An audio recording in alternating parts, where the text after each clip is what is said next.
Hey guys, it's Brother Phil. I'm out in nature in my backyard here in Gadsden, Alabama. And I've been thinking about what we'd talk about this week. Last week we talked about persistence, and this week I think we're going to talk about what we put into our lives.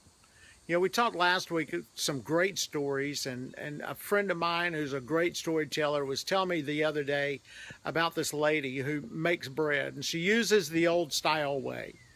She makes a lot of bread all at one time, and right before she gets finished making the bread, she takes just a small amount of dough that's got the yeast in it, and she sets it aside.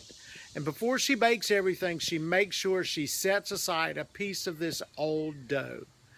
And the next time she gets ready to make bread, well, she takes that and she puts that old piece of dough back into the new dough. And when she does, overnight, magically, the bread rises, and there's a lot more bread to be baked the next day.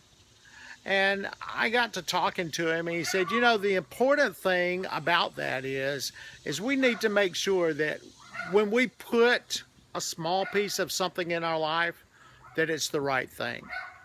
And when we do, it will multiply. It will increase. It's just the way things are. So let me ask you a few questions. What are you putting into your life? Are you taking old dough with good stuff in it? Or are you taking old dough with bad stuff in it and putting it in your life? What are you watching on TV? What are you listening to on the radio? What are you reading? That's a very important thing, because reading really settles into the brain.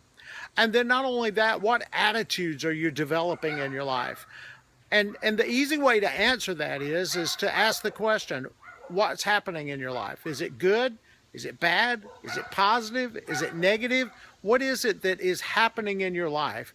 And the answer to what you're putting in your life is probably going to be right along those lines. So let me encourage you this week to put good things in your life and invest the good small things into your life, so that almost overnight it looks like it grows magically into something miraculous.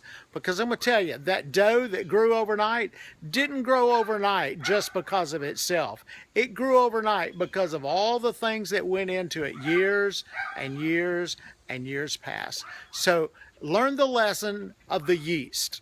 Put small good things in your life on a regular basis, and one day it will grow to big good things in your life. I hope you have a great day. God bless.